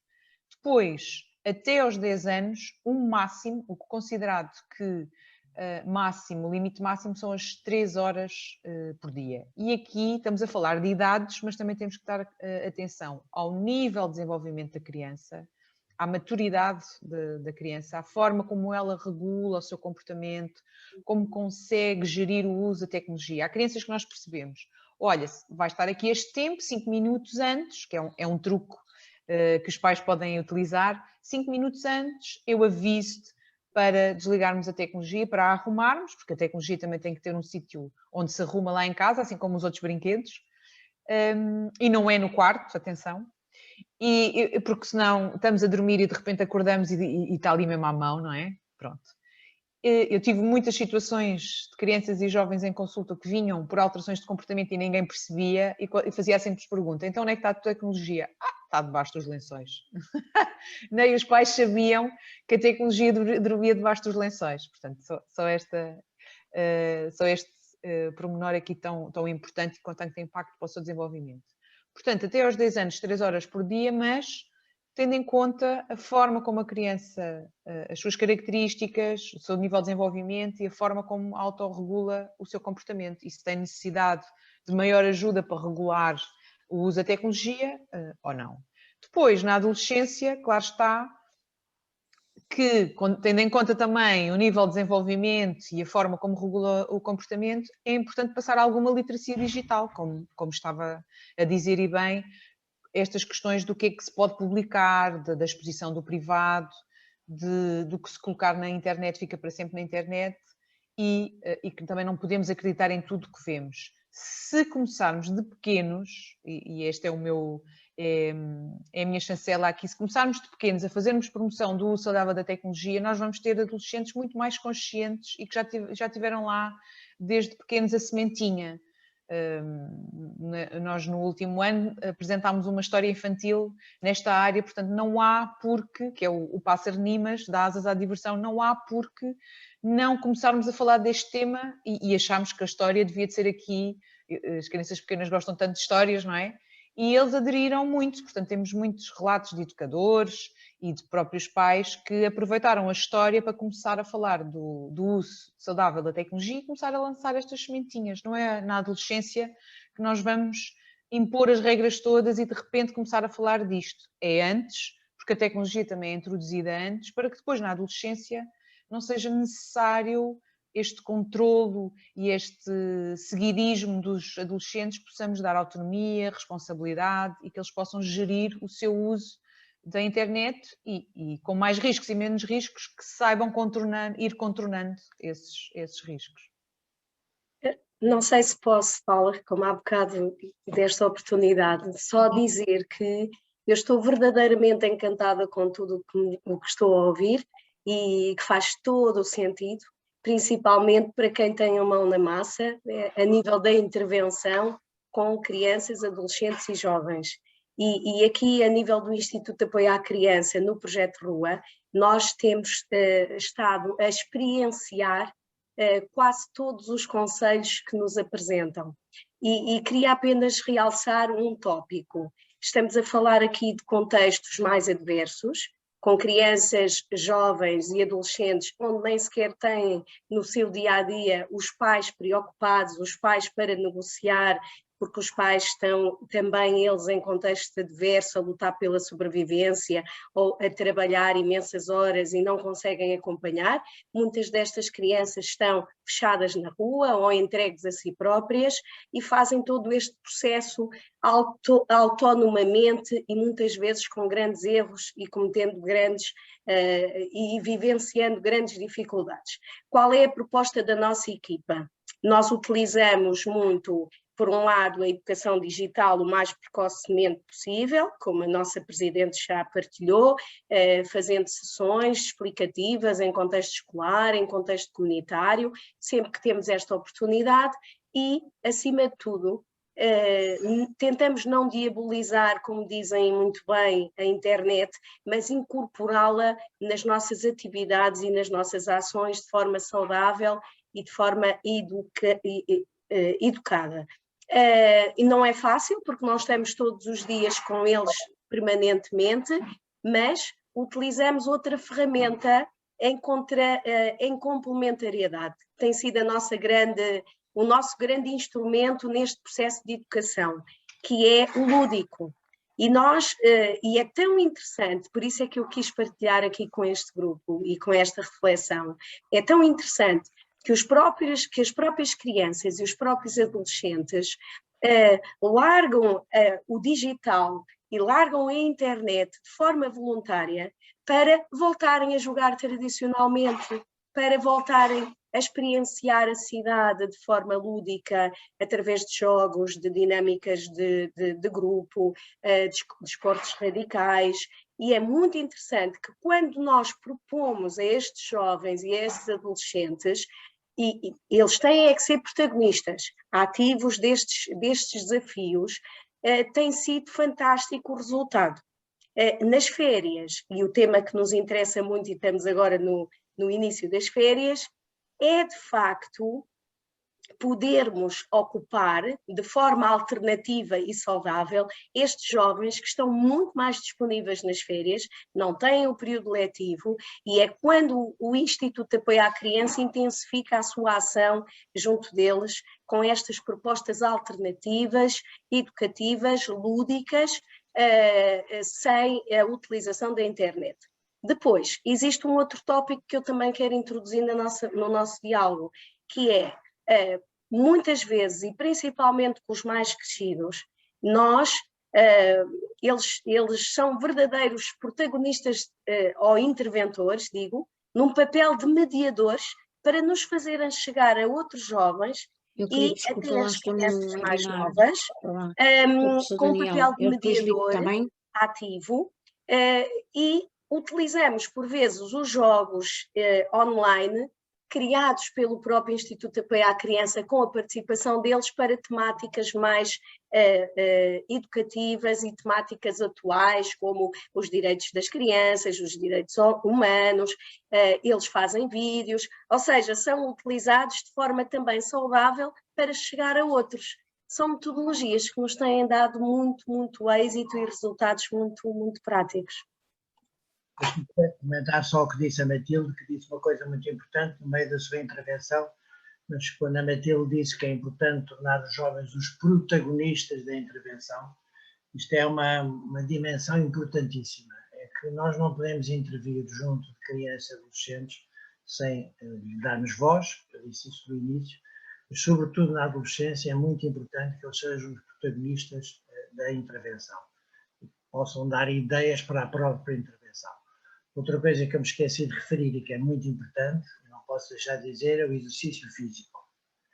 E a partir dessa ideia vou-vos contar uma pequena história que tem a ver com a unidade de adolescentes do Hospital Santa Maria, que eu fundei há já muitos anos com a Nazaré Santos, em 2009 mais precisamente. Então temos um espaço para 8 adolescentes, que não é muito, mas é um espaço para uma intervenção durante o dia. Entram às 9 da manhã e saem às 4 da tarde. Então achámos que devíamos ter computadores, por causa daquela ideia de que os jovens gostam muito da internet e de computadores. Então foi muito interessante, porque como a intervenção é muito estruturada, temos uma terapeuta ocupacional que faz muitos jogos com eles interativos. Temos um enfermeiro que vai 2 vezes por semana com eles para o estado universitário fazer desporto. Temos um protocolo. Então, o que é muito... Depois temos atividades de grupo e atividades de escrita, etc. O que é muito interessante é que os computadores desapareceram de importância, raramente são utilizados. Porquê? Porque eles têm uma vida muito estruturada na unidade, com coisas muito mais aliciantes do que estar individualmente na internet. O exercício físico é fundamental. Nessa mesma unidade, quando nós fizemos este protocolo com o estádio universitário, verificámos que muitos jovens, muito turbulentos, muito agressivos, alguns com excesso de peso, passaram a melhorar pelo simples facto de fazerem 4 horas por semana de atividade física no estádio universitário. A atividade física é muito importante para o cérebro, porque faz libertar substâncias, todos ouviram falar, chamadas endorfinas, que são substâncias calmantes. Muitos jovens com ansiedade ficam melhores depois de fazer exercício físico. O exercício físico é, por exemplo, espetacular nas perturbações da ansiedade, particularmente nos ataques de pânico. Quando nós conseguimos estruturar uma atividade física regular num jovem com ataques de pânico, só por isso, sem medicação, sem psicoterapia, só por exercício físico, os ataques de pânico são muito mais espaçados e muito menos intensos.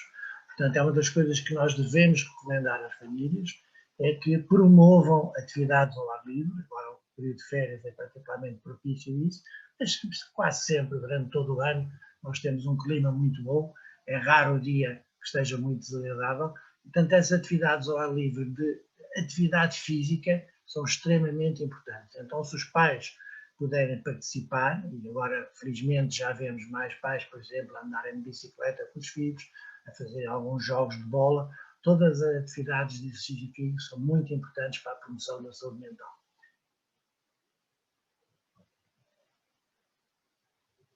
Eu não sei quem está a moderar. Isso eu peço desculpa. É Paula? Sim, temos aqui ainda algumas questões. Eu ia pedir à professora Ivone o favor de repetir o nome do teste, da escala, perdão, porque tem estado aqui várias, eu já tenho estado a responder, mas como tem suscitado aqui muita curiosidade, pedi-lhe o nome do teste e o nome do livro, que falou há pouco, o livro infantil. Relembrar. Muito obrigada. Eu escrevi aqui, é o Internet Addiction Test. É uma das escalas mais utilizadas a nível internacional e validada em vários países. Nós já validámos há uns anos atrás e acaba por avaliar de forma generalista a dependência online com os critérios que já estão estipulados no DSM-5. O livro é aqui, penso que ele está aqui ao meu lado. É o Pássaro Nimas, que dá asas à diversão, e que é da minha autoria, da Filipa Pimenta. E pronto, e foi inspirado nos nossos 2 filhos mais velhos, o António e a Bárbara, e a partir daí demos asas também à imaginação e com eles voámos e construímos este pássaro que vai voando em vários mundos e por várias áreas, uma daquelas que o professor estava agora a dizer, portanto, para o parque, para passear, para fazer exercício físico, uma ida a um museu, uma ida a um concerto. Portanto, o pássaro vai desfrutando de vários prazeres do mundo offline e também está com eles no mundo online. Portanto, há aqui este balancear e este equilíbrio, porque é muito importante, daquilo que tem sido uma das chamadas de atenção nos últimos estudos nesta área, é muito importante que as nossas crianças e os nossos jovens não fidelizem as emoções positivas só ao mundo online. Porque, de facto, eles vivem muitas emoções positivas online, é tudo muito bem-estar, é tudo muito agradável, porque estão uns com os outros, é um facto, mas porque ganham coisas, porque recebem likes, e depois no contraponto, no mundo offline, parece que é tudo, como eles dizem, uma chatice. E não tem que ser uma chatice. Há coisas muito boas que se vivem no mundo offline e simples, entre aspas, que não custam dinheiro, e nós também temos que desfazer passar por essas experiências, que também são experiências positivas, e condicionar, entre aspas, o cérebro também a essas experiências offline positivas, como a própria Matilde estava a dar o exemplo e muito bem. Sim, senhora. Nós temos aqui uma colega que nos coloca aqui, enquanto dificuldade, que sente como educadora a pressão dos pares dos seus filhos, que é uma menina com 13 anos e um menino com 11, para corresponder ao uso da consola de jogos, ao telemóvel, ou visualização de vídeos e filmes no PC. E pergunta a ela como contrapor de forma construtiva e sem confronto constante. Eu queria perceber melhor a questão. A questão é o que é que deve fazer junto a uma adolescente de 13 anos que está a ser pressionada pelos pares? Pelos pares, pelos seus pares. Na escola? Aqui a colega não refere na escola, mas à partida será na escola, os amigos. Bom, e acho que há várias coisas a fazer. A primeira questão é porque é que ela é tão pressionada pelos pares. Muitos dizem isso. Eu não posso fazer A porque sou gozada pelos colegas, eu não posso fazer B porque vou ser vítima de cyberbullying. Muitos jovens que põem essa questão têm eles próprios muitas dificuldades pessoais. E agora quero que me interpretem bem. Eu não sou nada a favor de que adolescentes hostilizem os outros e critiquem os outros ou façam cyberbullying em relação aos outros. Mas temos muitas vezes que pensar do lado da vítima. Ou seja, há características das vítimas, das pessoas que são vítimas de cyberbullying ou de pressão para determinados comportamentos que são importantes. Muitas vezes são jovens com uma autoestima muito baixa, muito inseguros, que viveram muito mal a sua puberdade. A puberdade é uma época muito importante. Eu, quando estava no ativo, na faculdade e no hospital, dizia sempre aos internos e aos assistentes para verificarem o que se passou na puberdade. Nós às vezes temos dificuldade ou esquecemos dessa época. Temos que perceber que a adolescência biologicamente começa pela puberdade, que é a primeira menstruação ou menarca nas raparigas e a primeira ejaculação nos rapazes.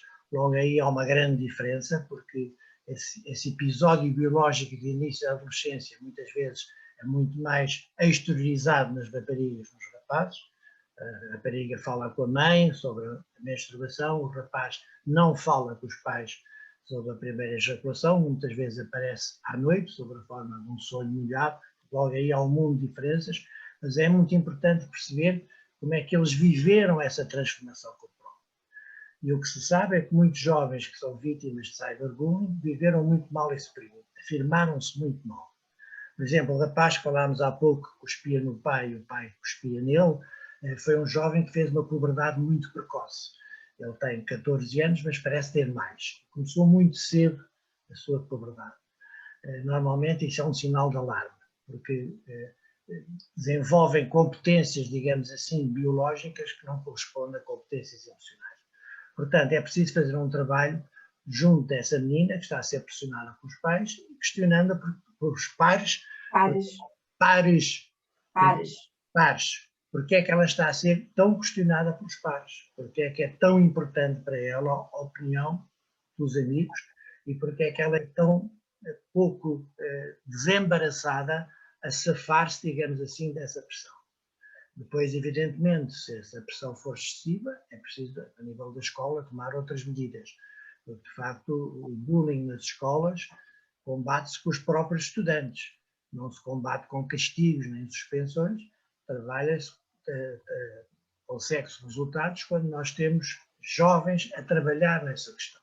Sob a forma de uma comissão, por exemplo, que trabalha essas questões junto dos pais. Mas esse é um nível de intervenção que a escola pode ter. E, portanto, o que eu sugeria é que, junto dessa menina, tentasse perceber porque é que ela não é mais imune a essa pressão. Nós sabemos que na adolescência a pressão dos pais é muitíssimo importante, a vários níveis. Mas temos que nos questionar porque é que para alguns é tão decisiva e não pode ser menos importante.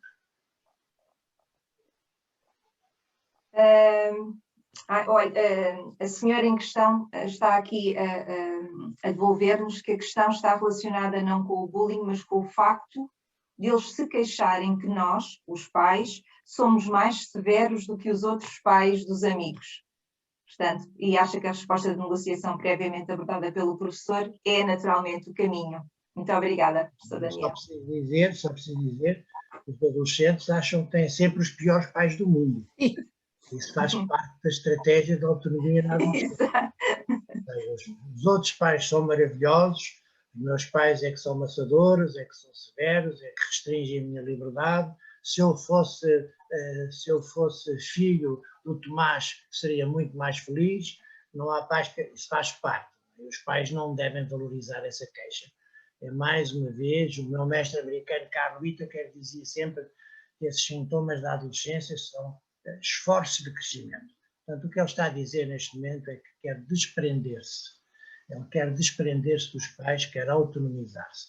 E muitas vezes autonomiza-se criticando os pais. Os pais devem perceber isso e não dar demasiada importância a essas críticas que os adolescentes fazem. Por exemplo, quando começam a sair à noite e voltar, é muito útil determinar a hora do regresso, é muito importante determinar isso, não se deve deixar um jovem de 16 anos, às vezes até menos, mas vamos dizer que é 16 anos que é a idade legal, não vamos deixar em roda livre para a noite fora, temos negociar a hora do regresso. Mas dizem todos, o Tomás pode vir a hora que quiser, Mariana pode vir sempre que queira. Bom, isso é estratégico da parte deles, ou tático. Sim, senhora. Olha, eu tive a indicação que temos aqui algumas pessoas a levantar a mão, eu não consigo ver, mas tive essa indicação e então a Anabela vai dar a voz a algumas pessoas, está bem? Que estão com algumas questões que gostariam de colocar.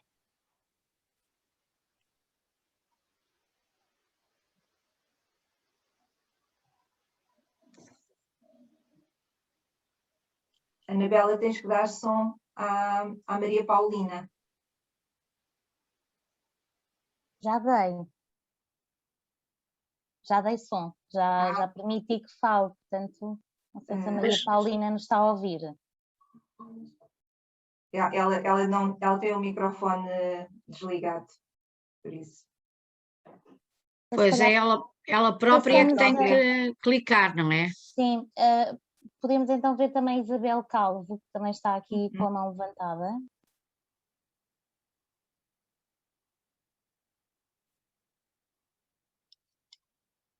Elas se calhar nem se estão a perceber. Anabela, não consegues tirar tu o som, tu consegues abrir, neste caso. Não, só consigo pedir para ativar o som e já pedi a ambas.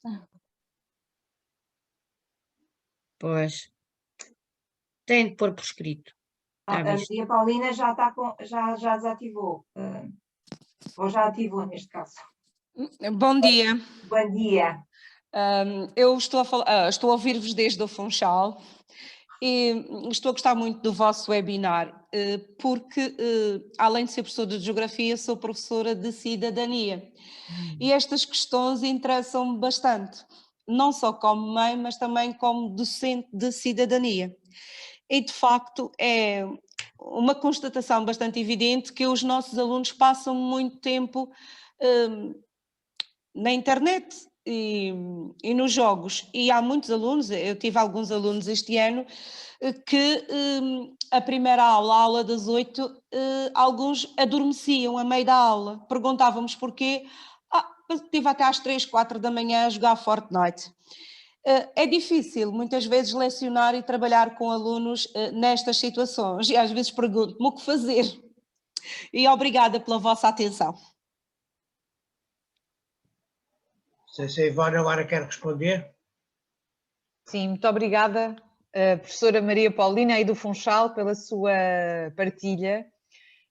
Dois aspectos. O Fortnite é indicado a partir dos 16 anos. Portanto, e nós temos muitas crianças, 7, 8, 9 anos a jogar Fortnite, e se olharmos para o sistema PEGI, eu penso que a colega que está aqui a fazer a assistência consegue encontrar já e pôr aqui o link. O sistema PEGI é um sistema europeu que classifica os jogos e que dá uma ajuda aos pais e também aos professores para perceber se o jogo é adequado ou não adequado para aquela faixa etária e recomendar ou não recomendar.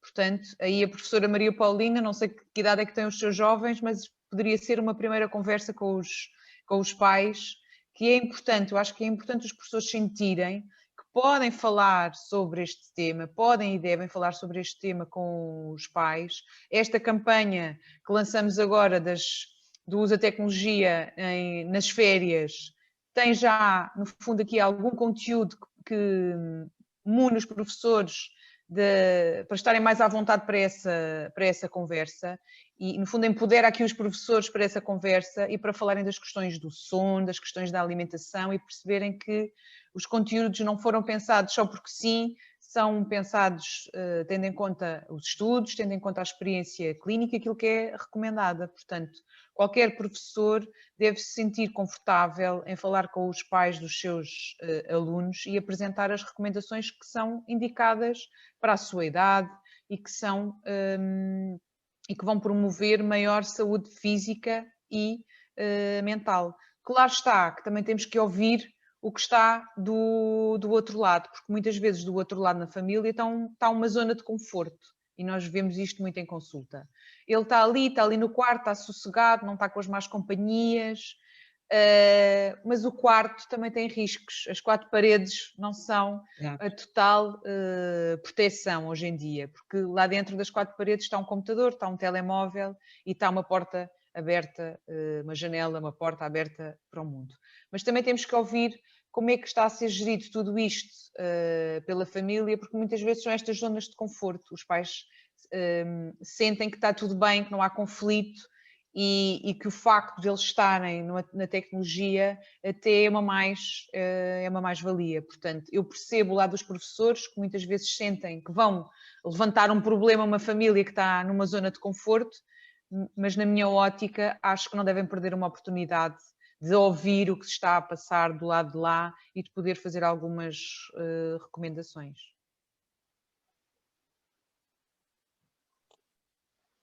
Damos então a voz a Isabel Calvo.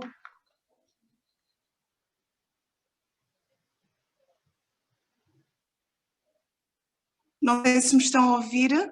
Sim, sim, muito bem. Quero agradecer ao professor Daniel Sampaio, à professora Ivone. É a professora Isabel Calvo, que eu conheço e que nós conhecemos bem. Pela temática e pela campanha. Já enviei a todos os diretores de turma e professores titulares e coloquei também na página da escola. Em relação a esta temática, o que eu sinto mais dificuldade é chegar aos pais, como trabalhar com os pais estas questões. Que muitas vezes torna-se difícil, porque os pais, como foi dito, muitas vezes os filhos estarem em casa sossegadinhos é ótimo, não é? Mas eles andam por outros lados.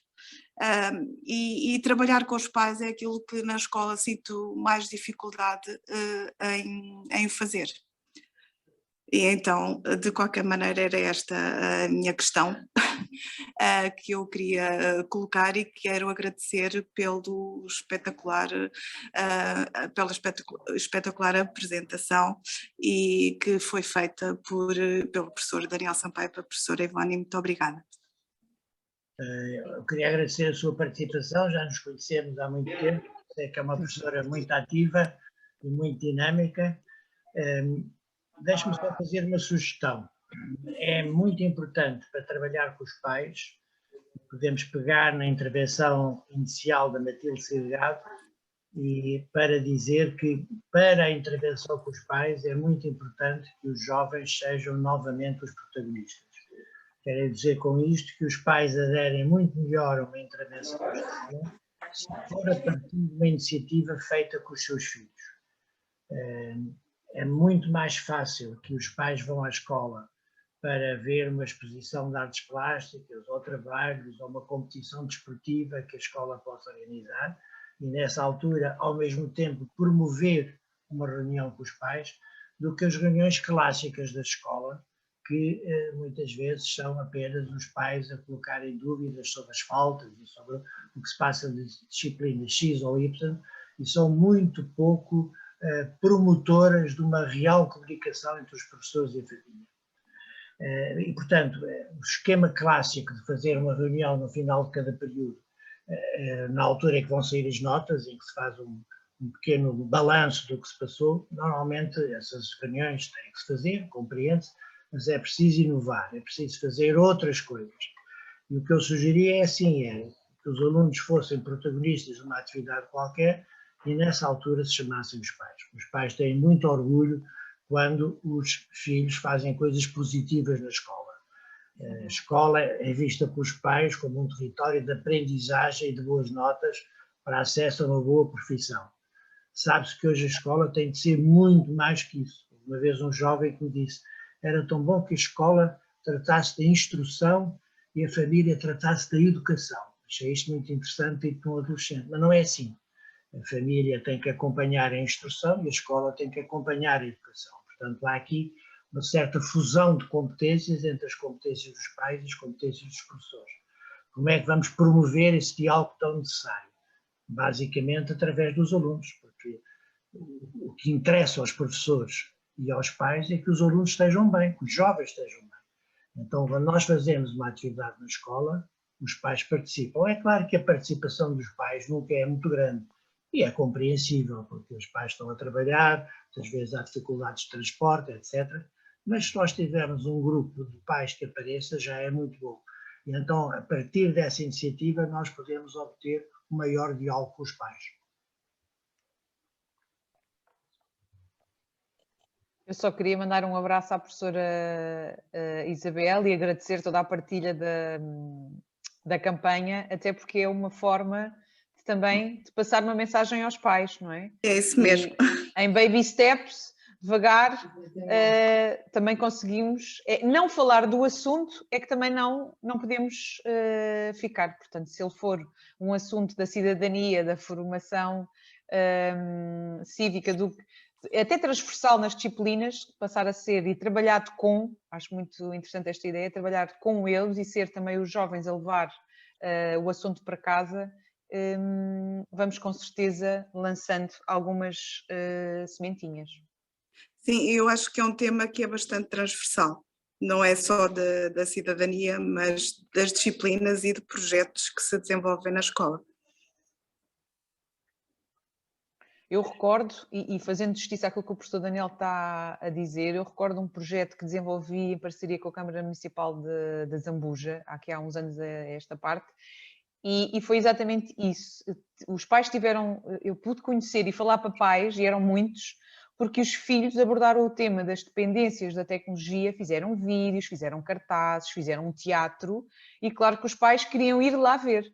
E achei tão interessante o que eles teatralizaram, o que eles simbolizaram nos teatros e nos vídeos, eles próprios a fazer a crítica sobre si próprio. Eu lembro perfeitamente de uma palavra de um jovem num dos teatros: epá, tu não andes sempre agarrado à tecnologia, há mais coisas para desfrutar na vida. E depois dizia o outro: mas quais coisas? Levas-me a ver isso? Então não leva, anda lá, que nós vamos sair, anda lá ver isso. E toda a gente a rir, os pais: pois, realmente eles precisam de sair de casa, não é? A gente quer os resguardar em casa e afinal há aqui este equilíbrio que é preciso ter em conta. E tão interessante que foi serem eles próprios a problematizarem toda esta situação. E os pais estavam lá para ouvir. Muito interessante. Obrigada. Eu também gostava ainda de dizer, eu estou aqui maravilhada com o bate-papo, porque estou a verificar que, além do Funchal, também São Miguel está presente, portanto temos Portugal de les a les e as nossas ilhas, as nossas regiões autónomas, e por isso estou também, além de muito grata ao professor Daniel Sampaio, à professora Ivone Patrão e a todas as pessoas que têm estado a assistir, muito orgulhosa por nós, na direção do Instituto de Apoio à Criança, termos achado que era o momento oportuno, e o professor Daniel disse logo: com certeza, acho muito bem, vou já falar à professora Ivone, porque ela é que está com este projeto e tal, já há um tempo. Achei que tudo isto se conjugava para fazermos este webinar. Realmente não deve haver ninguém com mais experiência de falar com famílias e com as escolas e com os nossos adolescentes do que o professor Daniel.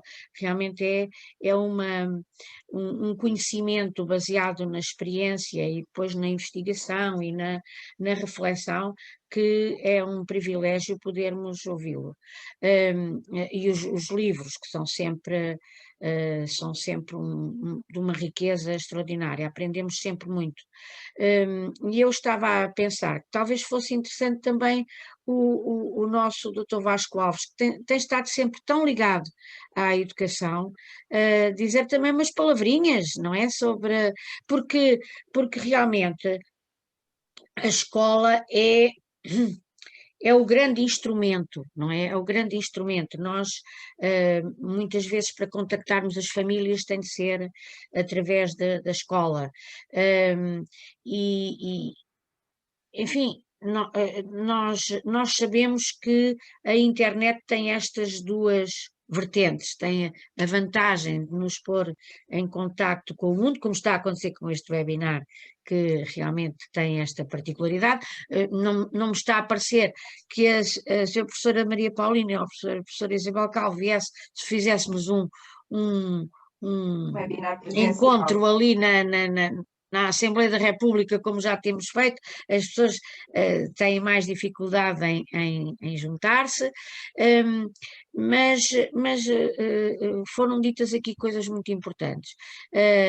Eu pertenço a um órgão da Sociedade Portuguesa de Terapia da Fala e tenho estado mais atenta também a essas questões e verifiquei num artigo que li recentemente, que tem havido mais dificuldade até na aprendizagem da fala, crianças que sabem, pequenininhas, com 2 aninhos e com 1 ano e meio, entre os 2 e os 3, não é?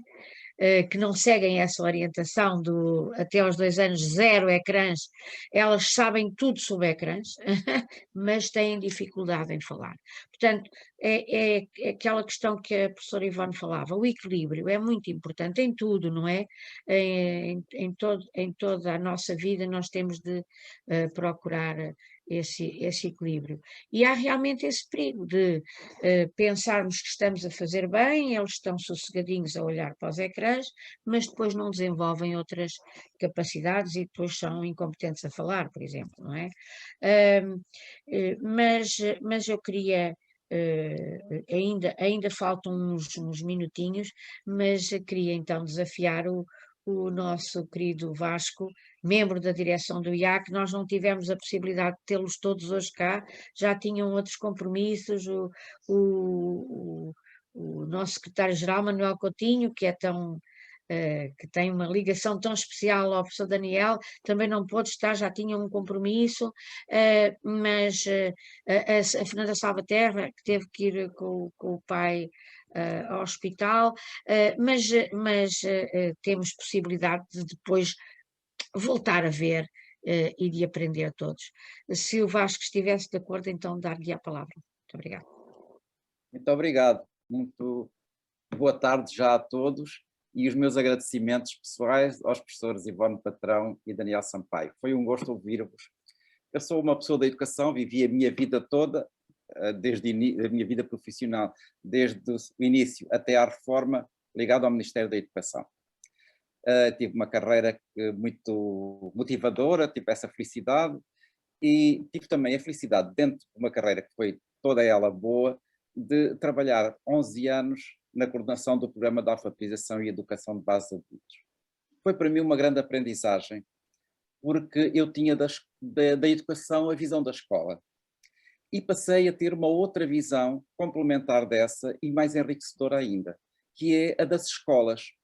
A escola da vida, a escola da família, a escola do convívio, a escola de estar junto. E reconheço que os tempos evoluíram muito e que este estar junto e estar em família realmente evoluiu de forma galopante. Desde os tempos em que eu era criança e tinha a segurança, o rochedo da minha mãe sempre em casa, podia vir a correr para casa, chorar, ou rir, ou contar aquilo que se tinha passado, desabafar, e ela estava lá sempre. Hoje os jovens têm a chave, muito precocemente, a chave da casa, chegam a casa, estão sozinhos e entregues a si próprios. É muito admissível que se refugiem num convívio artificial que é o das redes, ou artificial, perdoa o meu adjetivo, mas num convívio que não é um convívio direto, um convívio que não pressupõe o toque, a resposta ativa, a interação não mediatizada, uma interação direta. E é também natural que as famílias que pouco tempo têm para se dedicar também às suas crianças e jovens, se sintam perplexas com esse afastamento, porque quando estão em casa, vão pedir ao jovem que lhes dedique atenção no pouco tempo que eles têm para lhes dar atenção, e os jovens já estão noutra. E isto cria nas famílias um drama, passo o termo, mais ou menos forte, consoante as pessoas sabem lidar com essas situações. E é muito frequente que não saibam mesmo, por ignorância do uso dessas tecnologias ou por ignorância dos métodos que devem usar com os seus filhos. Falou-se aqui da participação. É natural que os técnicos de educação, os técnicos de ação social e muitos outros técnicos formados e especializados e que aprofundaram essas situações encontrem no diálogo e na concertação e na negociação uma força de equilíbrio nas suas relações com os jovens. Mas nas famílias é mais difícil, porque há o mito da autoridade paternal e maternal que se confronta um pouco com a capacidade dos jovens serem ouvidos em pé de igualdade.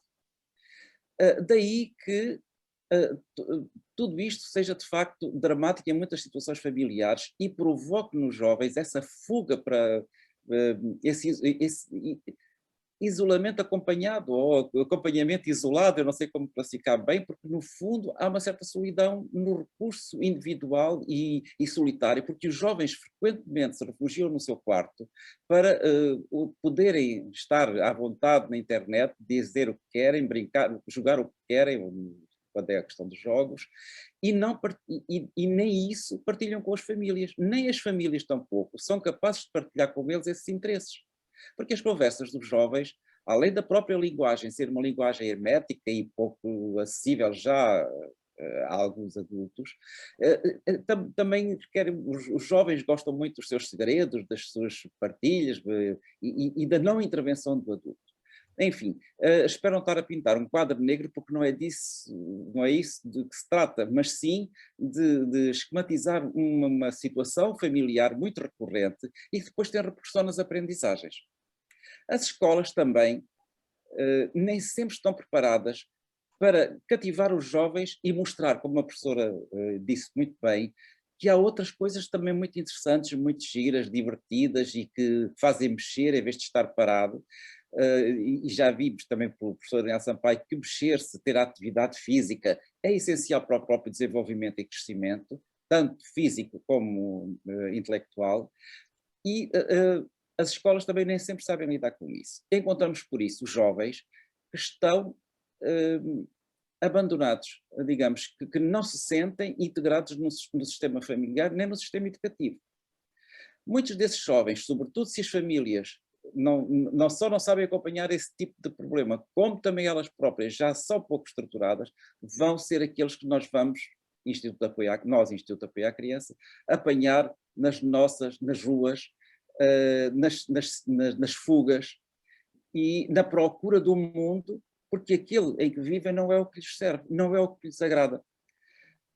A escola tem um papel muito importante. E por isso o Instituto de Apoio à Criança, porque sabe que a escola, ou a escolarização, ou a obtenção de competências académicas é importante, ainda que possam não ser através da escola formal, da escola clássica, tradicional, academicista, mas através de uma escola alternativa, é isso que o IAC procura fazer, é pegar nos jovens que entraram em dissidência com a família e uma parte da sociedade que tenta estruturá-los de uma forma que lhes não agrada nem apela, e pega neles e tenta formas indiretas, como a Matilde disse, formas mais aliciantes e sobretudo ouvindo-os, porque eles sabem o que não querem.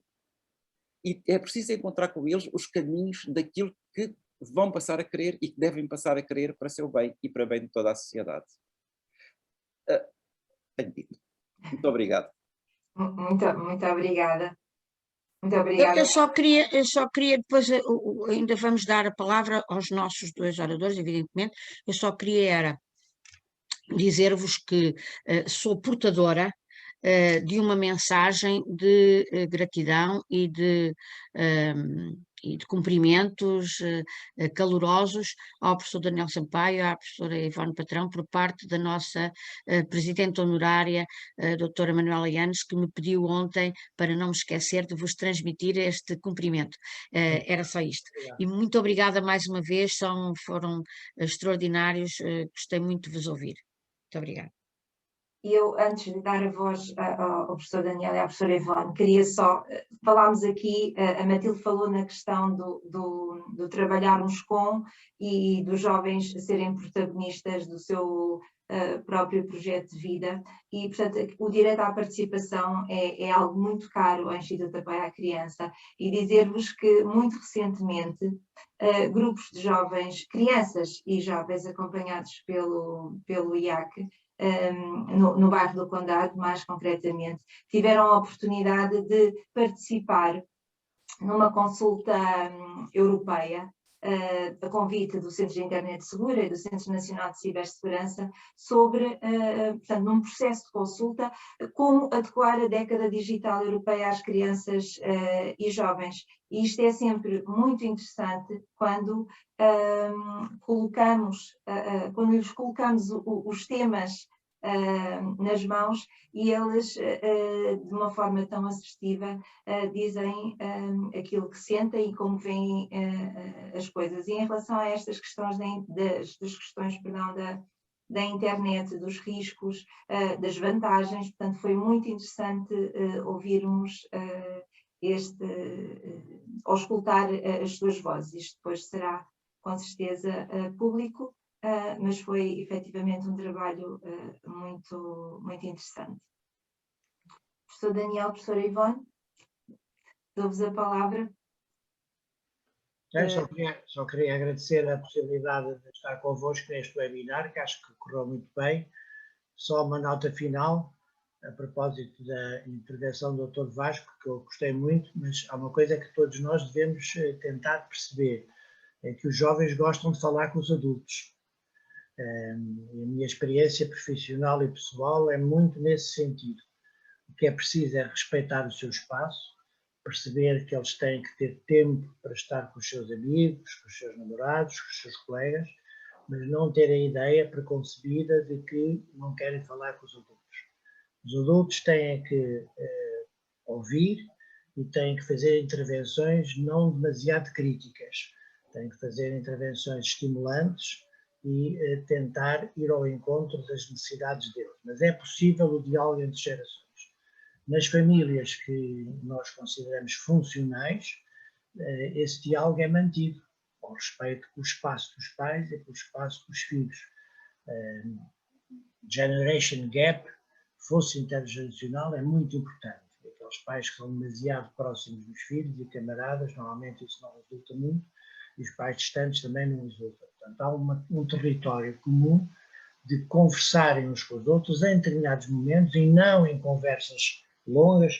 Quando escrevi o meu livro do Telemóvel para o Mundo, que trata um pouco destas questões, falei com 4 jovens, um deles disse uma coisa muito interessante, que era: a coisa terrível é quando o meu pai ou a minha mãe diziam vamos ter que ter uma conversa séria.